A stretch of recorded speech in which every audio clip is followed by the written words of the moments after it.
Voilà, alors on va, au cours de la séance, corriger l'exercice 4. On ne l'avait pas fait. Donc je vous avais demandé de préparer. Alors le TAC numéro 4. Un générateur dont le comportement est linéaire produit les comportements suivants. Un courant de court-circuit de 5 ampères, donc un ICC de 5 ampères et une tension à vide de 10 volts. 0 égale 10 volts, et on vous demande les éléments du modèle de Norton. Alors, vous avez répondu vous avez donné quelle réponse ici?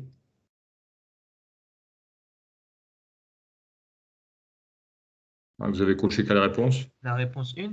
La réponse 1, effectivement, hein, celle-là. Parce que vous savez que le ICC, c'est le yen, c'est le courant de Norton directement, hein, le courant de court-circuit du modèle linéaire. Et le U0, la tension à vide, c'est la tension de Thevenin. Et on sait que le Rn, c'est RTH, hein, c'est aussi RTH, c'est le U à vide ou le TH sur IN, donc c'est U0 sur ICC ou TH sur IN, et ça vaut donc 2 ohms. Donc vous avez IN égale 5 ampères et Rn égale 2 ohms. Donc voilà, c'est la réponse 1 pour cette question. Voilà. Alors, on va commencer la partie exercice.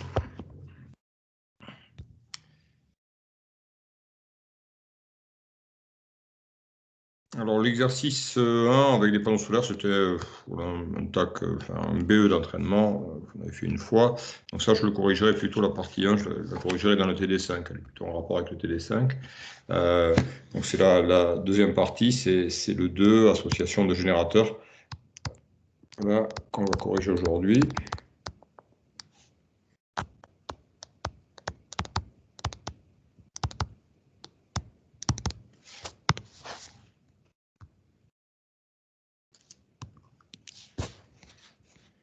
Alors, on vous dit, on a des piles un lot de deux piles identiques.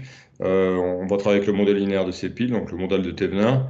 TH, donc c'est une source de tension, je vous rappelle, parfaite d'1,5 en série avec une résistance de 0,1. Alors, on vous demande comment connecter ces deux piles pour avoir une tension en vide de 3 volts. Donc, qu'est-ce qu'il faut faire?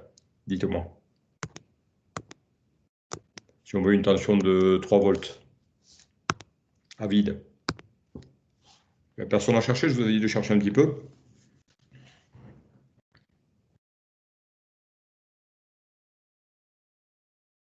Vous n'avez pas du tout cherché, personne n'a regardé les exos. Il faut que vous fassiez attention, hein, parce que vous allez avoir tout qui va se précipiter, et puis ça va reprendre, comme il n'y a pas eu le contrôle continu, les interrogations que vous allez avoir, BE et partiel, ça va reprendre l'intégralité du programme depuis le début de l'année. Donc voilà, il faut pas que vous lâchiez. Hein. Bon, donc là, les tensions à vide, c'est 1,5. Si on veut doubler la tension à vide, il faut les mettre en série. Alors, je vous refais un schéma.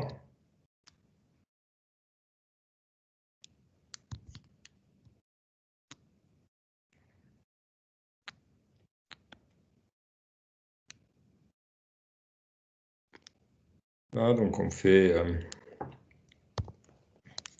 en place 2 comme ça en série.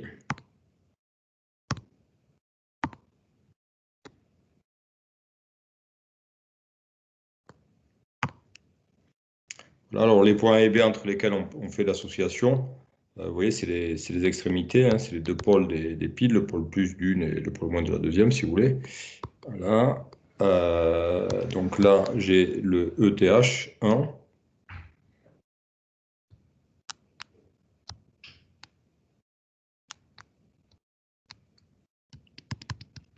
Voilà, donc la pile 1, c'est 1,5, en série avec le RTH de 0,1 ohm. Et pour la deuxième, c'est pareil. RTH égale 1,5 volts et RTH égale 0,1 ohm. Voilà, hein, donc ensuite, voilà ce qu'on va faire, on va connecter entre A et B. Ça permet de doubler la tension à vide. Vous voyez, s'il n'y a aucun courant qui est débité, la tension UAB, elle va valoir 3 volts du coup. Voilà, par contre, ça ne change rien au niveau du courant, hein, les piles sont en série. Alors, vous voyez, donc ensuite, on connecte tout ça vers l'extérieur, hein. Vous voyez, il va y avoir un circuit connecté. Là, et donc là, il va y avoir un courant, vous voyez, qui va aller vers l'extérieur. Un courant, et bien sûr, sous une tension U. La tension U, c'est UAB, hein, c'est la tension entre A et B. Voilà, tout ça, ça va partir vers l'extérieur, vers le circuit qui va être alimenté par ces deux piles en série. Alors, la deuxième question, on vous demande, on considère qu'une pile se décharge complètement si elle débite un courant de 2 ampères pendant 1 heure. Quel est le rendement énergétique de cette décharge, en admettant que la résistance du modèle de Thévenin, donc les 0,1 ohms, ça rend compte des pertes de joules de l'échauffement qu'on va avoir dans la pile. Alors, pour ça, il faut voir ce qui est cédé à l'extérieur, ce qui va être la puissance qui va être fournie à l'extérieur, hein, lorsque vous avez donc un circuit qui est branché, donc c'est mes pointillés, c'est le circuit. Alors, on va mettre plutôt l'énergie fournie, puisque là on vous parle d'énergie. Je vais noter ça grand E de F, donc énergie fournie à l'extérieur. Ben, c'est tout simplement U multiplié par I. Alors, le U, ben, ça vaut, vous voyez, ETH moins RTHI, si on fait une loi d'utilité d'attention, plus ETH moins RTHI, donc ça c'est U. On remultiplie, alors, vous voyez, pour l'énergie, je fais U fois I. Voilà, ça c'est la puissance. Donc je fais U fois I et je multiplie par delta T. D'accord? Donc je fais multiplier par I et multiplier par delta T.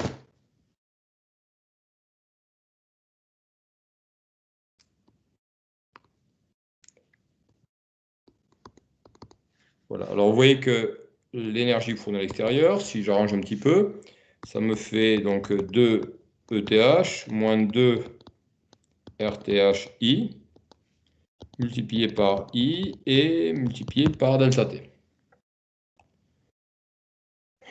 Voilà. Et maintenant, l'énergie qui est perdue par effet Joule. Je vais l'appeler E indice J, donc c'est ce qui est perdu dans les deux résistances. Donc vous voyez, vous allez avoir du RTH fois I carré, plus, alors pour la première, hein, multiplié par delta T, puisque c'est l'énergie qui nous intéresse, et pour la deuxième pile, également du RTHI carré fois delta T.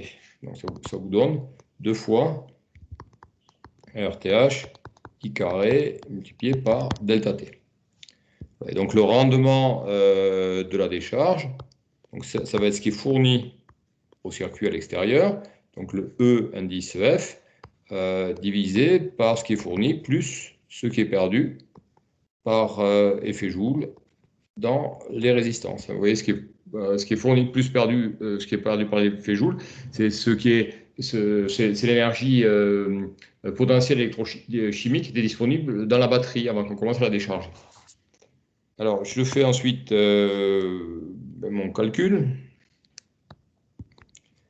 Donc, ici, 2TH moins 2RTHI au numérateur fois I et fois delta T, divisé par, alors, 2ETH moins 2RTHI, multiplié par I, multiplié par delta T, plus ce qui est perdu comme énergie par effet Joule dans les deux résistances.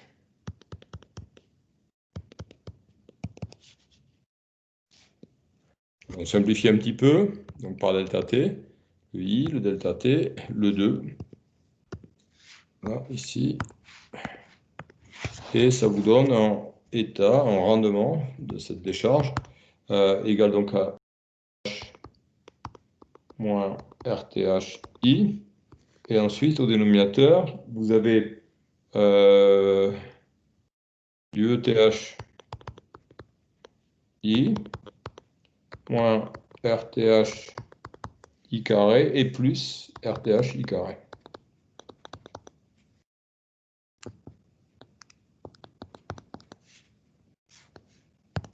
Voilà, donc ETH moins RTHI sur ETH.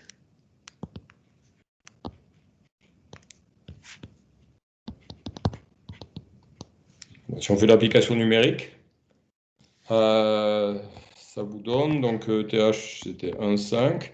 Alors on vous dit, ça fonctionne, donc on tire ici un courant de 2 ampères, donc 0,1 multiplié par I vaut 2 ampères, et divisé par 0,5, divisé par 1,5, ça vous donne du 1,3 divisé par 1,5. Ça fait environ un rendement de 0,87. Donc 87%, 13% d'énergie qui sera perdue par échauffement. Vous voyez, donc dans la réaction que vous avez, les réactions chimiques d'oxydation que vous allez avoir de l'échauffement. Donc cet échauffement, c'est 13% de perte par rapport à ce qui est fourni à l'extérieur. Voilà, je vous laisse un petit peu noter si vous le souhaitez. Est-ce qu'il y a des questions ou ça va? Pas de questions pour l'instant? Non, ça va. Ça va? D'accord.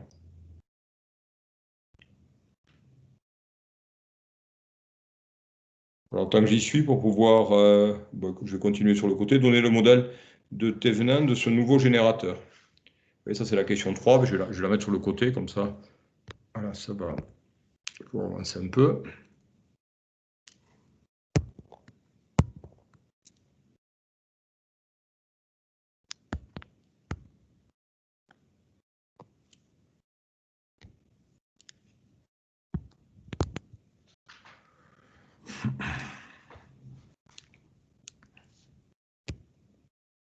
Voilà, donc c'est ça qu'on veut réduire.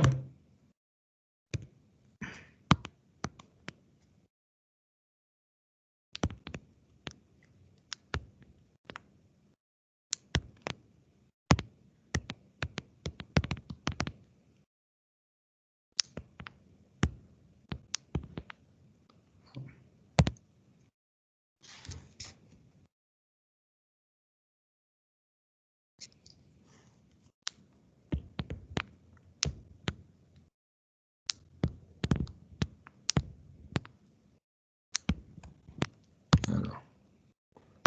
Okay.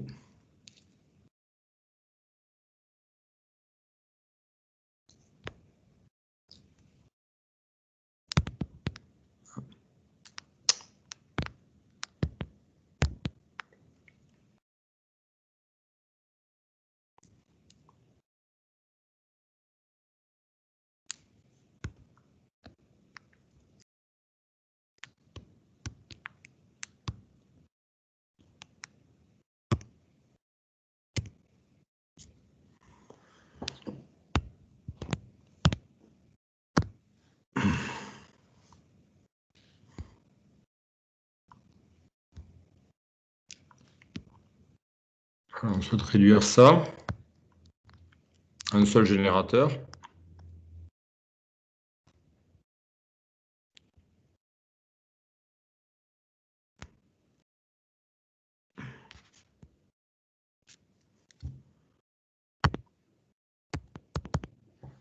Voilà, donc là j'ai les points A et B. Et je voudrais de ça en faire qu'un seul générateur, c'est-à-dire le mettre sous cette forme-là.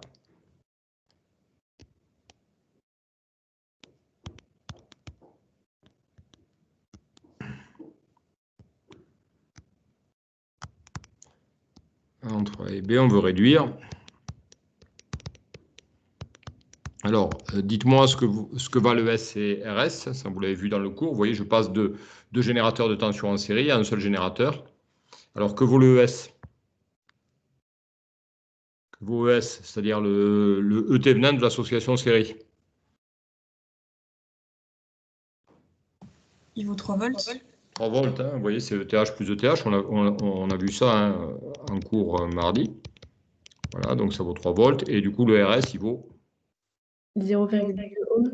Voilà, 0,2, hein, 2 RTH, hein, ça fait 0,2 ohms, c'est-à-dire que vous avez deux piles en série, on peut les réduire à une seule grâce au modèle de Thevenin. Voilà, donc, quand on a des générateurs, à la conclusion, quand on a des générateurs qui sont en série, on va plutôt utiliser le modèle de Thevenin. Si les générateurs sont en parallèle, on a vu ça mardi, c'est plutôt les générateurs de Norton qu'on va utiliser. Voilà, je vous laisse quelques instants pour noter. On va passer à la question 4. Juste, monsieur, Oui, je vous écoute. à la question 2, on applique quelle formule pour l'énergie F? Ben, il n'y a pas de formule, enfin, pas de formule toute prête, si vous voulez. C'est le rendement. Le rendement, c'est ce qui est fourni, si vous voulez, ce qu'on cherche à voir, c'est le plus d'énergie fournie au circuit extérieur qui va être branché aux deux piles. Donc, vous voyez, c'est le E indice F. On divise par l'énergie qui est l'énergie potentielle chimique, hein, de la pile. Vous voyez, donc ce que la pile elle fournit, c'est ce qui va à l'extérieur, le F, et aussi ce qui est perdu sous forme d'échauffement à l'intérieur de la batterie. Donc ça, c'est modélisé par les pertes joules dans les résistances. D'accord? Donc ce que fournit l'énergie chimique, c'est EF plus EJ, et ce qui est fourni à l'extérieur, c'est EF. Donc le EF, ben, c'est P fois delta T. Donc le P, pour le circuit extérieur entre A et B, c'est U fois I. Delta T pour avoir l'énergie, multiplié par delta T pour avoir l'énergie. Et le J ensuite, c'est les pertes sous forme de chaleur à l'intérieur de la batterie lorsqu'elle débite. C'est modélisé par les deux résistances. Donc la puissance joule d'une résistance, c'est RTH I carré.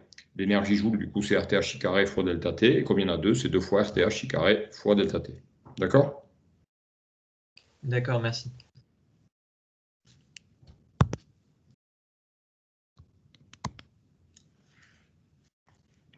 Alors, la question 4, comment connecter les deux piles précédentes pour obtenir cette fois-ci un générateur qui est capable de doubler le courant de court-circuit par rapport à une seule pile, hein. On veut fournir un courant de court-circuit 2 fois plus grand que le précédent, c'est-à-dire 2 fois plus grand que ce qu'on aurait eu avec une seule pile. Alors, qu'est-ce qu'il faut faire pour arriver à ça?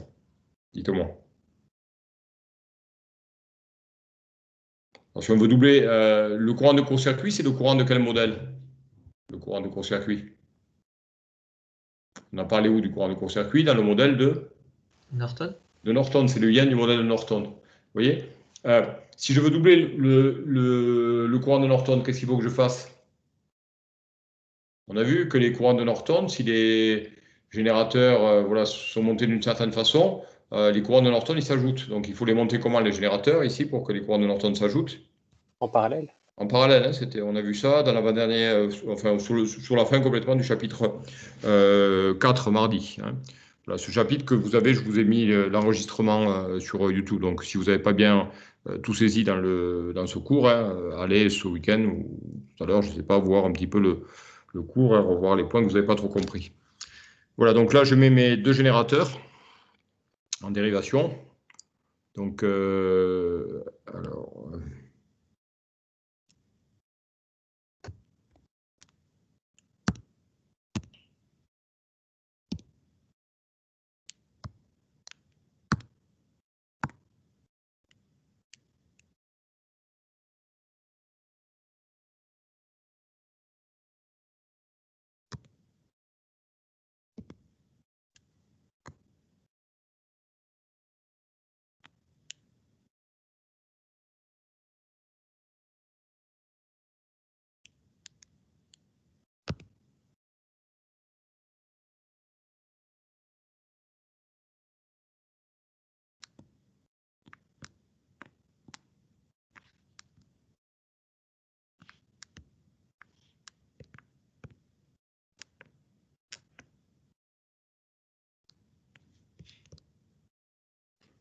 Voilà, donc j'ai ça.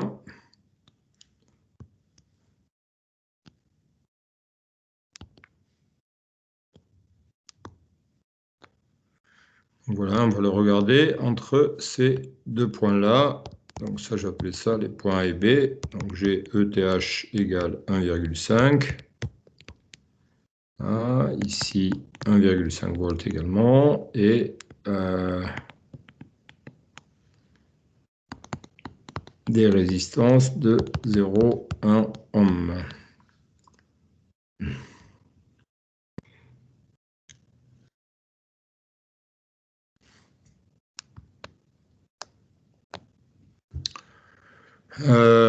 Voilà, alors on a mis les deux générateurs en parallèle pour doubler le courant de court-circuit, on le verra après, hein, le courant de court-circuit, si vous avez qu'une seule batterie, le IN c'est ETH sur RTH, donc 1,5 sur 0,1 ça fait 15 ampères, on va voir que les deux en parallèle, on va voir 30 ampères, donc ça va permettre d'avoir le double de courant. Alors la question 5, on considère qu'une pile se décharge complètement si elle débite un courant de 2 ampères à nouveau pendant 1 heure. Quel est le rendement énergétique de cette décharge? Donc on leur fait débiter 2 ampères chacune, c'est un peu ce qu'on a fait tout à l'heure. Voilà, sur un circuit extérieur.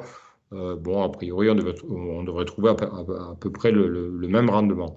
Hein, puisque on fait travailler, si vous voulez, les piles dans les mêmes conditions. On ne va pas avoir la même tension, on n'aura pas le même courant total, mais elles travaillent dans les mêmes conditions, elles débitent chacune 2 ampères. Voilà, donc on va relier tout ça vers l'extérieur. Ici, vous allez brancher un circuit. Donc là, vous avez les courants I débités par chacune des batteries. Alors, qu'est-ce qui s'est passé? Hop. Alors, j'ai mon... Je vais revenir. Hop, j'ai mon PowerPoint qui a sauté.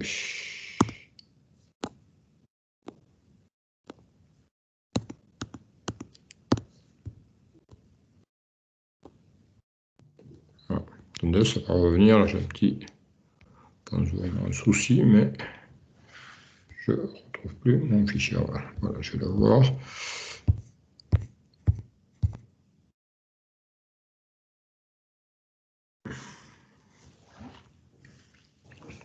Voilà. Alors, donc, on a mes deux pôles des deux batteries en parallèle qui sont reliés. Donc, chaque batterie va débiter un courant I. Donc, le courant I vaut 2 ampères. Donc, ici, je vais avoir un courant I' vers l'extérieur. Le courant I', c'est 2I. C'est 4 ampères. Et vous voyez que la tension d'alimentation du circuit extérieur, ça va être la tension UAB. Hein, ça va être, attendez, alors je vais le remettre plus petit. Donc là, j'ai 0,1 ohm. Et ici, ça me fait, donc ça c'est 1,5. Hein, 1,5 volts. Donc la tension, je l'ai ici. La tension U, et donc le circuit, vous voyez, j'ai représenté, bon, c'est les pointillés, il est connecté entre A et B, et il absorbe un courant de 4 ampères sous une tension grand U. Alors, je vais faire donc mes calculs. L'énergie qui va être fournie à l'extérieur, ça va être la tension U multipliée par le courant I' et multipliée par le temps d'utilisation des piles. Donc delta T égale 1 heure. Voilà. Je développe, j'exprime U en fonction des grandeurs dans le circuit. Vous voyez que U, c'est ETH moins RTH multiplié par I. Je multiplie par I', I' c'est 2I, et je multiplie par delta T. Voilà, donc ça c'est l'énergie fournie à l'extérieur. L'énergie qui est perdue par effet Joule dans les deux batteries, donc c'est modélisé par l'effet Joule dans les deux résistances RTH, donc ça me fait 2 fois RTH fois I carré, hein, RTH I carré pour chacune des batteries, et multiplié par le temps d'utilisation. Et ensuite, je refais ce que j'ai fait tout à l'heure, c'est-à-dire que je fais l'énergie qui est fournie à l'extérieur, divisé par l'énergie chimique, électrochimique qui était contenue dans la batterie. Donc c'est le EF plus EJ. Alors, le EF, ETH moins RTHI fois 2I fois delta T est divisé par ETH moins RTHI fois 2I fois delta T, et plus EJ, donc plus 2 RTH I carré fois delta T. Voilà, on obtient ça. Alors on simplifie un petit peu, vous voyez le delta T il part. Le 2I, ça part également. Voilà. Et on obtient donc état égale ETH moins RTHI au numérateur, au dénominateur. Vous voyez, donc ça vous fait du ETH moins RTHI. Et ensuite, il reste un RTHI. Voilà. Et donc, ça fait ETH moins RTHI divisé par ETH. Voilà. Il suffit de faire l'application numérique. Vous voyez qu'on va trouver pareil que tout à l'heure. Ici, donc, ETH15 moins, alors c'était 0,1, on a 2 ampères toujours, on fonctionne avec le courant de 2 ampères, et divisé par 1,5, ça fait donc 1,3 sur 1,5, voilà, et donc ça fait environ 0,87. On retrouve la même chose, puisque le courant c'est débité par chacune des batteries, c'est le même, c'est 2 ampères. Voilà.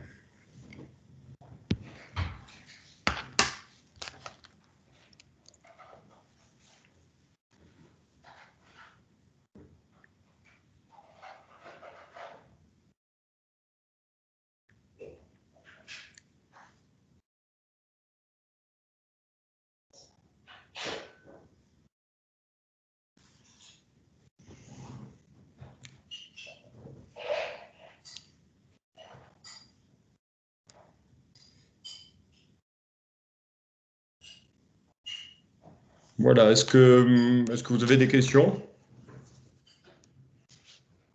Est-ce qu'il y a des questions? Non. Pas de questions, on continue. Voilà, donc je vous laisse peut-être noter, j'étais un petit peu vite. C'est la question 4. Je vais vous laisser noter.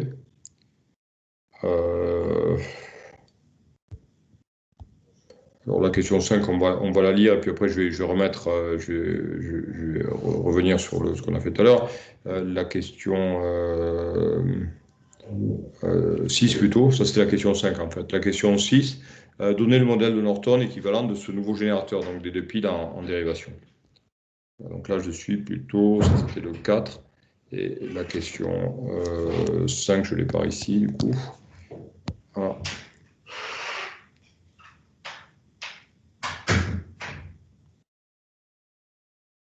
Je vous laisse tout ça visible.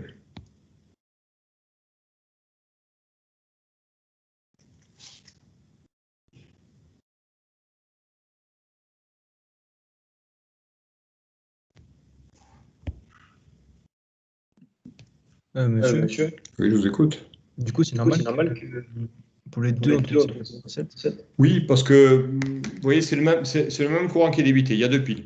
C'est le même courant qui est débité. Donc vous voyez ce qui va être perdu, puisque ce qui modélise les pertes, ça ne veut pas dire qu'à l'intérieur vous avez cette résistance-là. Vous voyez, c'est la réaction chimique qui va faire. Vous voyez, c'est les oxydes de réduction qui fait qu'il y a de la perte par effet Joule. Vous voyez, et voilà, cette perte, donc on la modélise par de la perte Joule d'un RTH. C'est le même courant dans les 2 batteries. Les énergies perdues, elles s'ajoutent. Vous voyez, on a deux batteries de chaque côté. On a donc du RTHI carré comme puissance Joule avec le même I. Donc, c'est les mêmes pertes. Et après, ce qui va être fourni à la batterie, à l'extérieur, donc, on a une tension qui va être plus faible, un courant qui va être plus élevé. Donc, globalement, on a les deux mêmes batteries qui fournissent chacune 2 ampères. On peut se douter que c'est la même énergie qui est fournie à l'extérieur sous une tension 2 fois plus faible, puisque les batteries vont être en parallèle.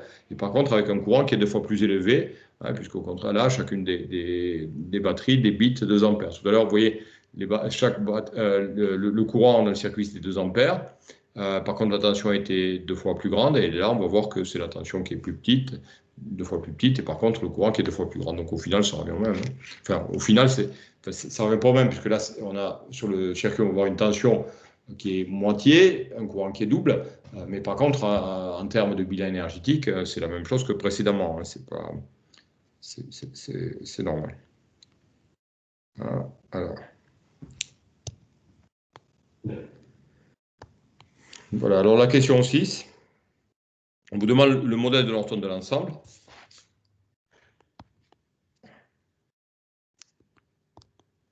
Donc on va reprendre tout ça.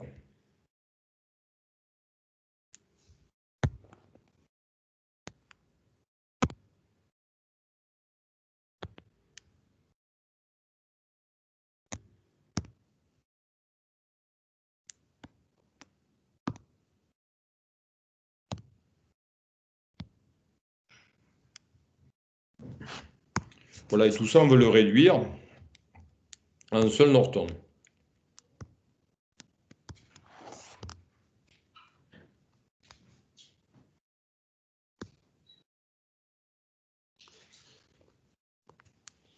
Voilà, donc ça, on peut enlever.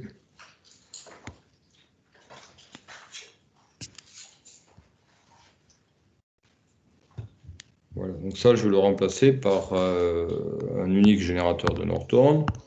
Donc, je veux arriver à ça.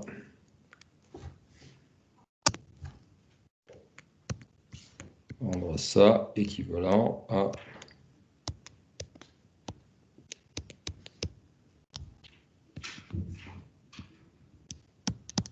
entre A et P, IP ici en parallèle avec RP. Voilà, on soit déterminé, donc IP et RP. Alors, qu'est-ce qu'il faut faire? Les générateurs, ils sont en dérivation. On veut réduire. On a vu la technique mardi. On doit passer par quoi pour réduire 2 générateurs qui sont en parallèle? C'est quoi les étapes? Alors, je vous ai dit, quand c'est en parallèle, pourtant j'ai pas mal insisté sur ça, c'était la fin du chapitre 4. Hein, on doit obligatoirement les transformer, les 2 générateurs, on doit les transformer en quoi? Personne n'a bossé le cours? En pile. C'est des piles qui sont modélisées par des générateurs de Thevenin, mais c'est le modèle en quoi je dois transformer le modèle de Thevenin pour pouvoir conclure, pour pouvoir trouver les éléments d'un générateur unique sous forme de modèle de Norton. Oui, regardez, reprenez le cours, regardez le cours de mardi, vous voyez l'avant-dernier, c'est sur l'avant-dernier paragraphe. Essayez de reprendre le cours de mardi, dites-moi. Ils sont en parallèle, je vous ai dit, s'ils sont en parallèle, si je veux réduire, il faut que je les transforme en quoi, les 2 générateurs? En modèle de Norton. Hein. Vous voyez, quand ils sont en série, il faut tous les passer, tous les générateurs, il faut les passer en modèle de Thevenin s'ils sont en série, alors que vous ayez des modèles de Norton ou Thevenin, vous passez tout en Thevenin. Vous avez vu, c'est simple, S égale somme des tensions de Thevenin, RS égale somme des résistances de Thevenin. Et lorsque les générateurs sont en dérivation, je les passe tous en générateur de courant, en générateur de Norton. D'accord? Donc tout ça, je transforme en générateur de Norton. Voilà, donc ça, c'est équivalent à 2 générateurs de Norton.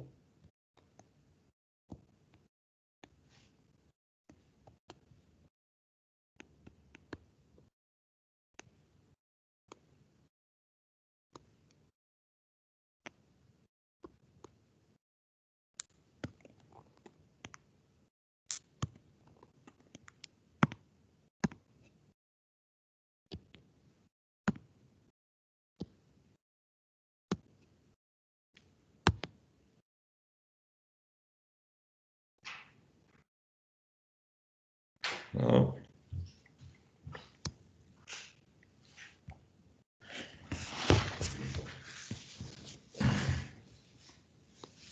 Voilà, oui, je fais ça.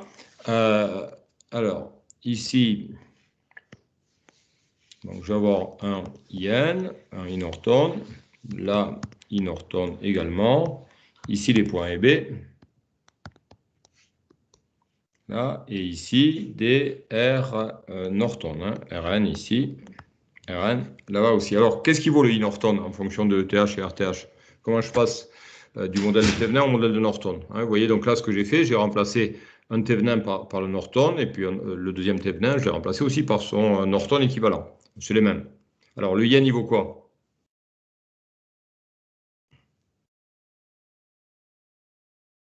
Alors, yen, comment je passe de ETH, RTH à yen, RN? C'est quoi les formules de passage de l'un à l'autre? Je vous ai dit que ça, il ne faut pas oublier. Alors, yen, c'est ETH divisé par RTH. Alors, on va prendre le cours. Donc, ça fait 15 ampères. Donc, le deuxième yen, ça va être également ETH sur RTH. Donc, ça donne 15 ampères. Les RN, ils restent égal à RTH. Donc, le RN, c'est 0,1. Voilà, donc, ça, c'est RTH. Ça fait 0,1. Et qu'est-ce que j'ai le droit de faire une fois que je suis là? Vous voyez, on est passé, donc, première étape, on est passé au générateur de Norton. Deuxième étape,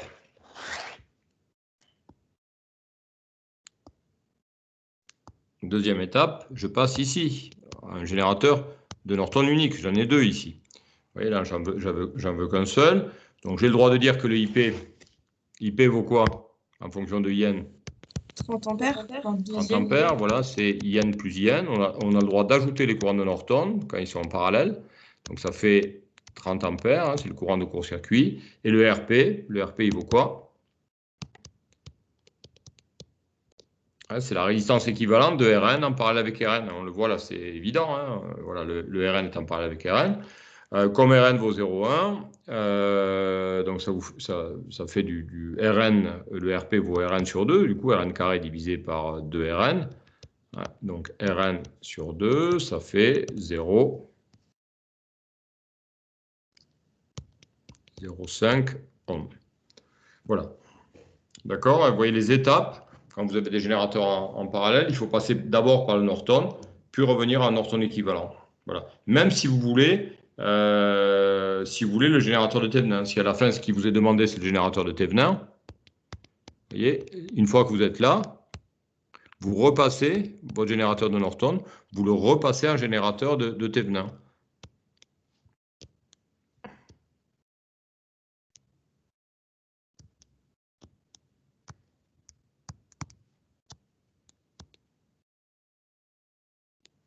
C'est-à-dire que là, vous allez avoir le EP égal à RP-IP. RP-IP, ça fait quoi? Ça fait 1,5 volts. Et là, la résistance RP égale à 0,05 ohms. Vous voyez, donc, vous voyez un petit peu, même si je souhaite le générateur de Thevenin et pas le générateur de Norton, il faut quand même que je fasse ces trois étapes. On ne peut pas griller ces étapes, c'est-à-dire on ne peut pas faire ça. Vous voyez, ça ne va pas marcher si vous essayez de faire ça. Si vous essayez de passer les deux générateurs en parallèle ici, on ne peut pas le faire. Donc là, ça va être faux.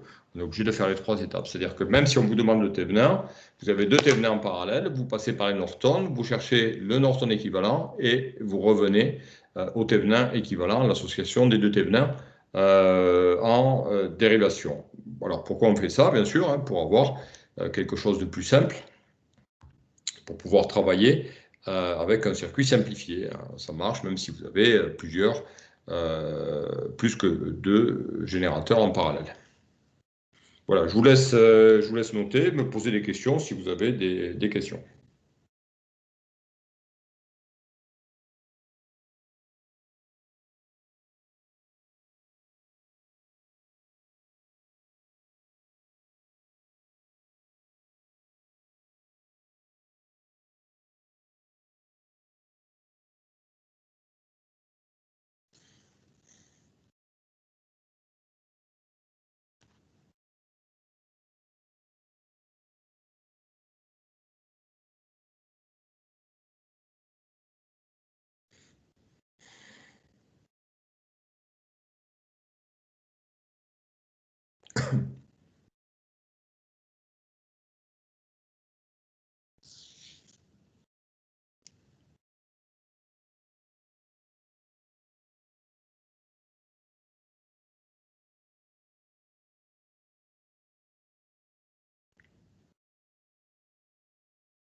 Alors, voilà, donc s'il n'y a pas de questions, je passe à l'exercice suivant. Donc, je vais mettre tout ça de côté.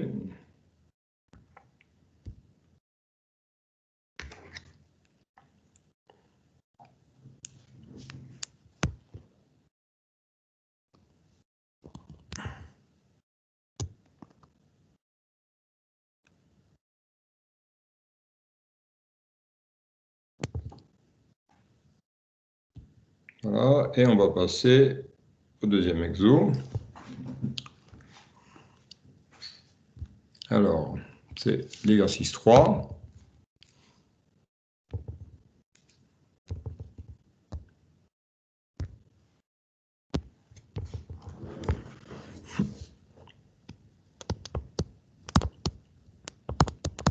Donc, limitation de puissance d'un générateur.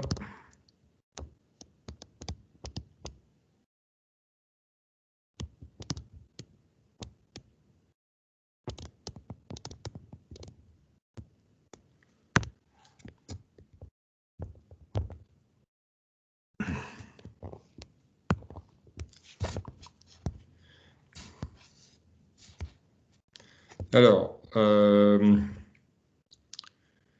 donc on considère une alimentation de laboratoire, donc c'est celle que vous utilisez en TP, dont on fournit le modèle de Thevenin, en fait, 5 volts de tension à vide. La résistance interne, c'est la résistance de Thevenin. Hein, le générateur est linéaire ou il a été linéarisé. Ceci dit, après, avec un générateur de TP, il peut être vraiment linéaire, parce qu'à l'intérieur, c'est l'électronique, c'est pas une batterie chimique que vous avez. Donc c'est un circuit électrique qui redresse, électronique qui redresse la tension et ensuite qui la stabilise à une valeur à peu près constante. Et alors on fait en sorte qu'elle ait une résistance interne de 50 ohms pour qu'elle puisse s'adapter avec tous les appareils de mesure qu'on peut brancher sur la lime et puis les câbles coaxiaux qui ont des impédances caractéristiques de 50 ohms. Il faut que tout soit adapté. Donc en fait on fait en sorte avec l'alimentation et l'électronique qui a permis de la construire, de la fabriquer, d'avoir donc une tension définie qui est généralement réglable, par contre une résistance qui reste toujours égale à 50 ohms. Voilà. Alors si voilà, on dessine tout ça.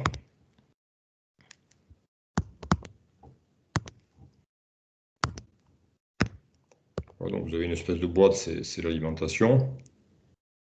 Et à l'intérieur de la boîte, le modèle, la modélisation, hein, c'est pas ce qu'il y a vraiment à l'intérieur de la boîte, il y a de l'électronique. Le modèle, vous voyez, c'est un générateur de Thevenin. Vous avez ça.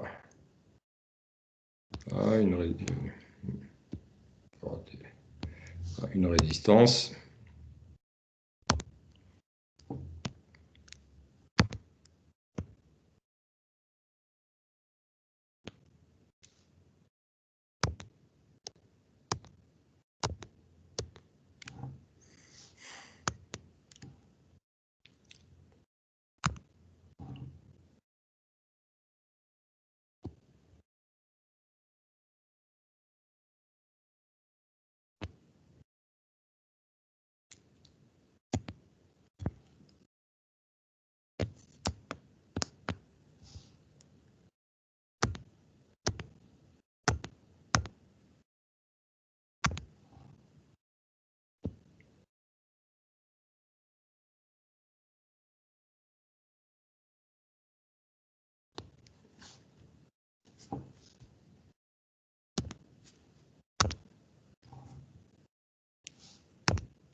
Voilà, ça vous donne ça. Si je dessine le modèle équivalent de la lime, alors j'ai mis une espèce de boîte, enfin de carré pour indiquer que tout ça, c'est ce qu'il y a à l'intérieur de la boîte. Enfin, c'est le modèle de ce qu'il y a à l'intérieur de la boîte. Donc là, j'ai mon E Thevenin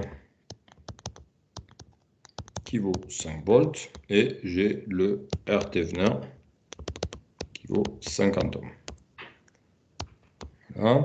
Alors, tout ça, ça va débiter sur un circuit extérieur.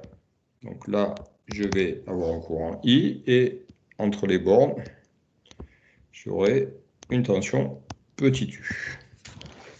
Hein, donc tout ça, ça va vers l'extérieur, vers un circuit extérieur. Alors, on vous demande de donner l'expression de la puissance fournie par le générateur à l'extérieur. Donc la puissance, c'est U multiplié par I. U, c'est, comme vous avez TH, RTH et I, RTH en convention générateur. Donc U, c'est ETH moins RTHI, multiplié par petit i. Si je fais l'application numérique, P vaut 5 moins 50i multiplié par petit i.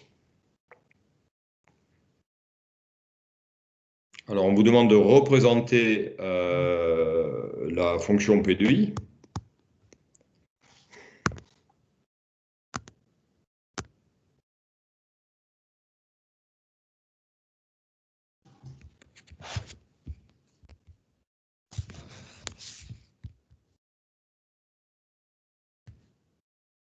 Oula.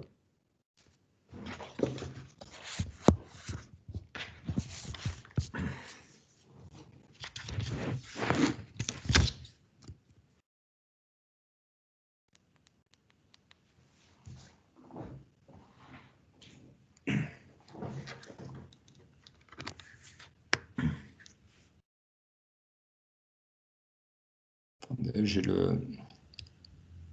Je reviens à... Voilà, j'ai mon note qui a sauté, ça devrait revenir. Voilà.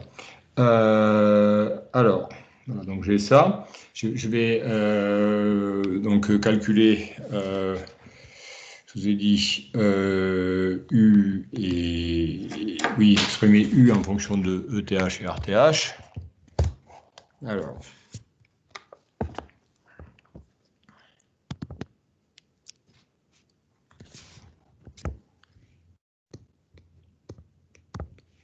Donc voilà, ça c'est parti.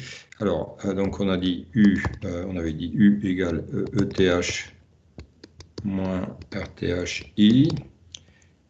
Et donc le P, c'est ETH, j'avais écrit ça, ETH moins RTHI multiplié par I. Si je fais l'application numérique, vous voyez, ça donne P égale 5 moins 50i multiplié par I.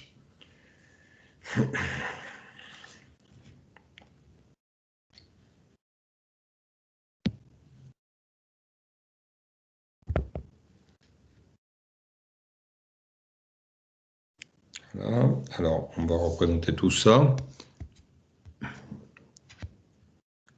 Voilà, donc ça c'est, vous voyez, si je développe, ça fait 5i moins 50i carré.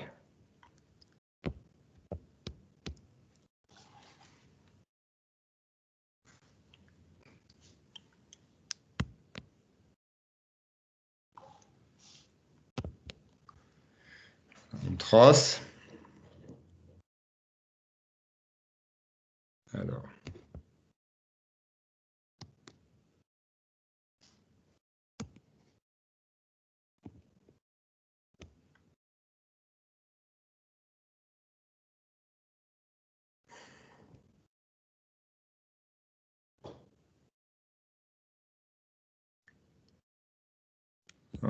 Alors. Ici. Alors, je vais mettre P en ordonnée.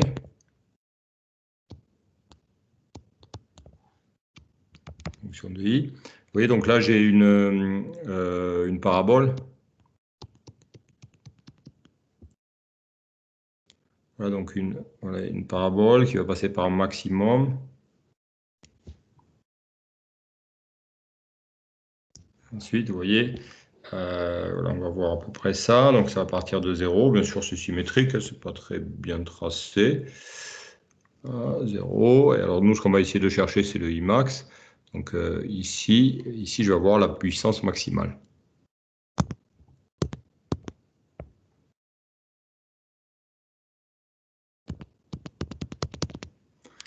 Voilà, donc là, moi, ce qu'il faut que je trouve, c'est mon P maximum et le I qui va donner, vous voyez, le I particulier, enfin, qui n'est pas le I max, ça serait faux, mais cette valeur de courant qui va donner la puissance maximale.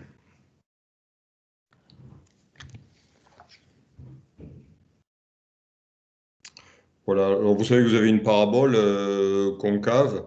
Bon, elle passe forcément par maximum. Et vous avez vu en terminale que ce max, petit problème avec, je sais pas, avec l'ordinateur. Voilà.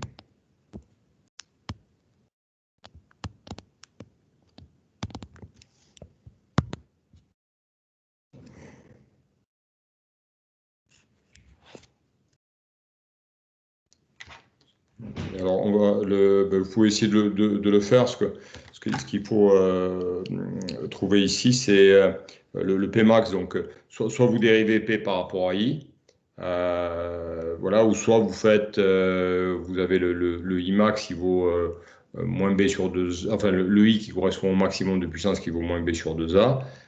Vous calculez I et comme ça vous déduisez, vous allez déduire la valeur maximale de I.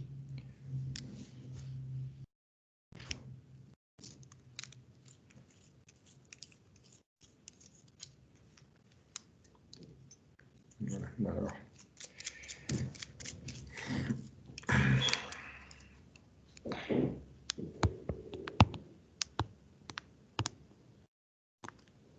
Voilà, alors ce I, moi je vais l'appeler I indice 0 ici.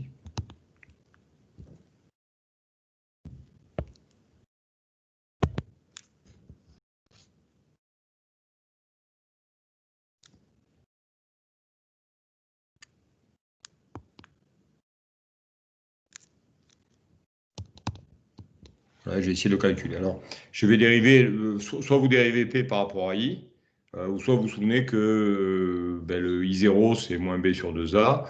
Bon, si vous ne vous souvenez pas, moi je vous conseille plutôt de dériver P, de faire la dérivée de P par rapport à I, et de regarder à quel moment ça s'annule, puisqu'on a un maximum. Donc la dérivée, ça fait 5 moins 5 50 fois I carré, donc ça fait moins 100 I. Si je dérive 5, voilà, et 2i, donc moins 100i égale à 0. D'accord? Donc ça vous donne le petit i0 pour lequel la puissance va être maximale. C'est 5 divisé par 100, ça fait 50 milliampères. Voilà, et avec ça, vous allez calculer le Pmax. Le Pmax égale 5 fois 50 10 moins 3 moins 50 fois 50 10 moins 3 au carré. Alors ça fait 250 milli et là-bas vous devez avoir du 125 milli à 50 fois 50 au carré. Je vérifie. Carré fois 10 moins 6. Voilà, ça fait 125 milli. Donc là, vous avez 250 milli moins 125 milli. Vous voyez, la puissance max, c'est 125 milliwatts. Donc le Pmax ici, vous voyez sur la courbe, 125 milliwatts. Et ici, un I0 égale à 50 milliampères. Voilà, donc j'ai la caractéristique en fonction P, fonction de I. Alors, que valent les valeurs U et I pour le maximum et quel est le rendement de l'opération? Alors, le I, on l'a, c'est I0, je l'appelais I0 égale 50 milli. Et je cherche le U qui correspond à ce I0. Vous voyez, le U, c'est ETH moins RTHI. Donc, le petit U0, je vais l'indicer 0. ETH moins RTHI, donc 5 moins 50 multiplié par 50 milli Voilà, je fais le calcul, donc 5 volts moins 2,5, et ça fait donc un petit U0 qui vaut 2,5 volts. On voit bien que si on fait U0 fois I0 de 5 fois 50 millions, on retrouve bien les 125 milliwatts de puissance maximale que peut délivrer cette alimentation.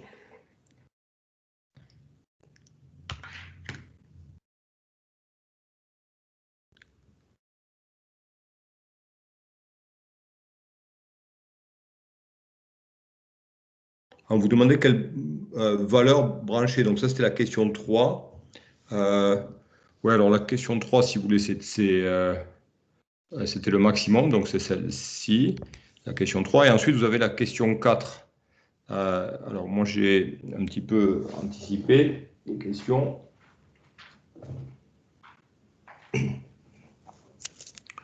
Donc la question 4, c'est la résistance à brancher au bord de la ligne pour avoir les 125 milliwatts maximum. Alors, vous voyez, donc je vais replacer mon circuit. On reprend tout ça. On va brancher une résistance.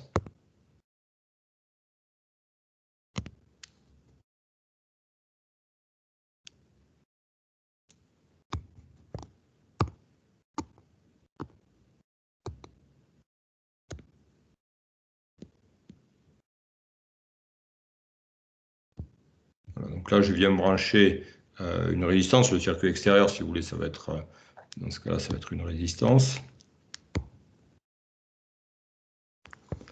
Voilà.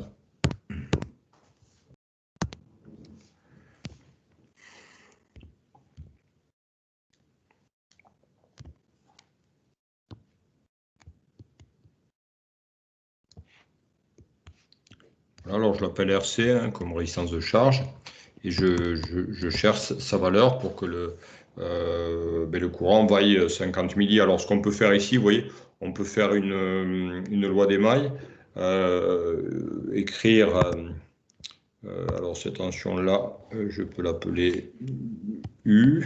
Vous voyez, la tension borne de RTH, je l'appelle U. Alors, si la puissance est max, ici, je vais avoir le courant I0. Ici, j'aurai la tension U0. Bon, si on n'avait pas calculé U0, hein, on l'a calculé, hein, de 2,5 volts. Mais si on ne l'avait pas calculé, on aurait pu, avec une loi d'émail, on connaît le I0, obligatoirement, il faut le I0. 50 milli, on l'avait de la question 3. Avec la loi d'émail, vous voyez, on peut écrire que ETH moins U moins U0 est égal à 0. Alors, ETH, voilà, moins U, donc c'est ETH moins RTH fois I, et le U0, c'est moins RCI. Voilà. Donc, voilà, c'était le I0 puisqu'on est à la puissance maximale. Et moi, ce que je dois calculer, c'est RC. Donc, vous voyez que RC I0, c'est vos ETH moins RTH I0.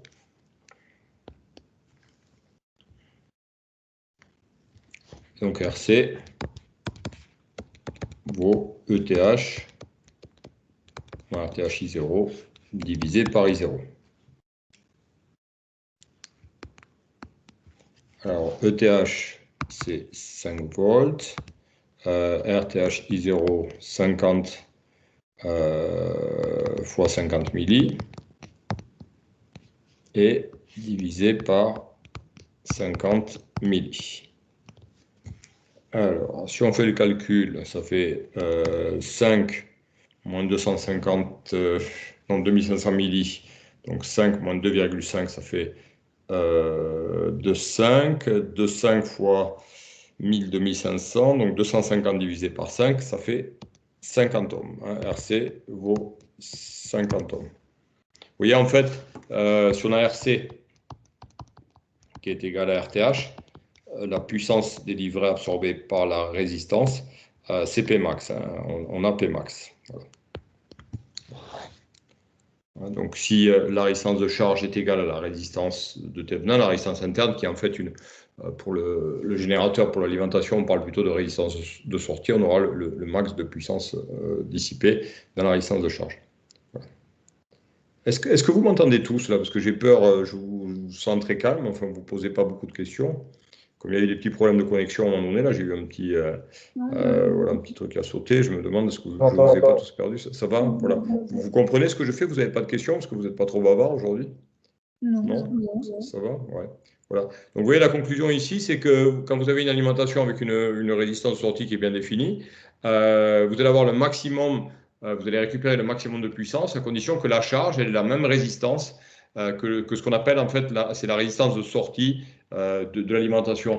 C'est ça qui explique que quand vous avez un amplificateur audio pour écouter la musique, si vous voulez avoir le meilleur rendement, c'est-à-dire le maximum de puissance qui peut être transmis à l'enceinte, il faut que l'enceinte ait la même résistance que la résistance de sortie de votre amplificateur. Donc si vous avez une résistance de sortie de l'ampli de 4 ohms, il faudra une enceinte qui a une résistance de 4 ohms. Et c'est là où vous aurez le maximum de puissance audio disponible sur l'enceinte.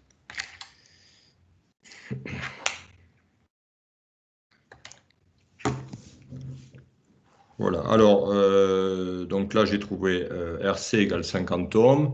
Voilà, on vous demandait les valeurs, donc la question suivante. C'était donc ouais, les valeurs et puis le rendement de l'opération, le U0 et le I0, on l'a calculé. Vous voyez, donc le I0, c'est quand la puissance est max, c'est 50 milli, donc 50 milliampères. Le U0, je l'ai calculé tout à l'heure, mais voilà, en supposant qu'on ne l'a pas calculé, si on avait fait les questions dans l'ordre, on aurait pu faire avec un PDT, on aurait pu calculer le U0, c'est-à-dire écrire que U0, c'est RC divisé par RC plus RTH multiplié par ETH. Donc RC sur RC plus RTH, ça fait 50 sur 100, ça fait un demi. Donc un demi multiplié par ETH, ça fait 2,5 volts. Voilà, donc on retrouve ce qu'on a trouvé tout à l'heure. On peut le faire avec un point diviseur ici.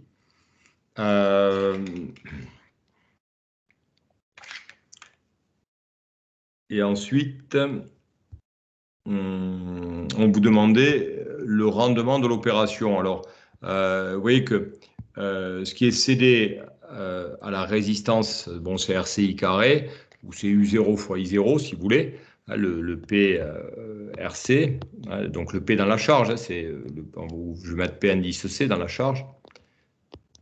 C'est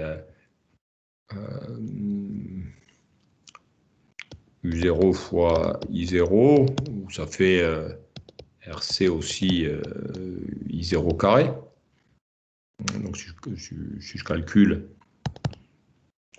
ça me fait du 2,5 fois 50 milli. On doit retrouver, hein, on va retrouver bien sûr les 125 milliwatts.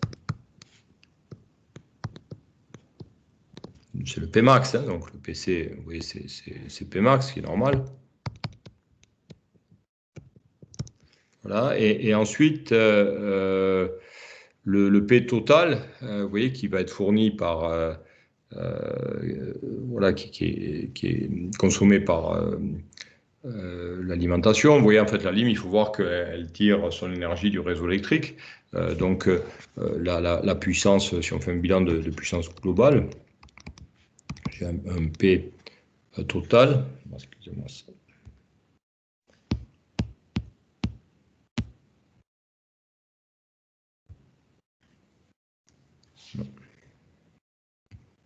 Alors.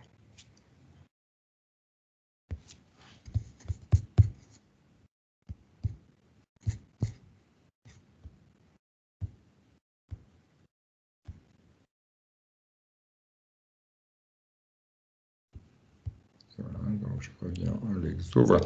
Le P total qui va être absorbé par l'alimentation, finalement, c'est ce qui est cédé à la charge, et puis ce qui est perdu par effet Joule dans la résistance RTH. Donc le P total, vous voyez, ça va être du RTH I0 carré, plus la puissance fournie à l'extérieur, plus le PC. Et donc, du coup, le rendement ici, c'est ce qu'on cherche, c'est fournir de la puissance vers l'extérieur, la résistance RC. Donc, ça va être PC divisé par la puissance totale qu'a absorbé l'alimentation pour fonctionner, c'est-à-dire ce qui est cédé à la résistance plus ce qui est cédé à l'extérieur. Donc, divisé par P total. Donc, si on fait le calcul, ici, ça vous fait du RTH I0 carré, plus PC, on a dit RC I0, alors plutôt RC I0 carré. RC I0 carré pour la puissance qu'absorbe à l'extérieur, donc la résistance, et ensuite divisé par RTH I0 carré, plus RC I0 carré. Et comme RTH égale à RC, vous voyez, on peut simplifier par I0, ça vous fait du RC sur RTH plus RC, et ça fait un demi, puisque RC est égal à RTH. Là, ça fait 50 divisé par 100, et ça fait un demi, c'est-à-dire que pour ce point de fonctionnement, où on a le maximum de puissance, il y a la moitié de la puissance qui est cédée à la résistance RC, donc ça c'est de la puissance, c'est ce qu'on visait, avoir une puissance maximale vers l'extérieur. Par contre, il y en a la moitié qui est perdue dans le fonctionnement de la lime. Le RTH, ça va un peu, vous voyez, c'est les pertes pour alimenter tous les circuits que vous avez à l'intérieur de l'alimentation, qui sont des circuits électroniques.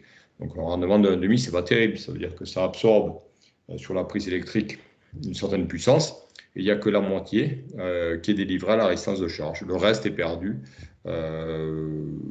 sous diverses formes dans le fonctionnement de l'alimentation. Voilà. Alors, donc ça, nous, on le modélise par la résistance de 50 ohms, ce qu'on appelle la résistance de sortie de l'alimentation. Voilà, donc je ne vais pas aller plus loin. Je vais m'arrêter là.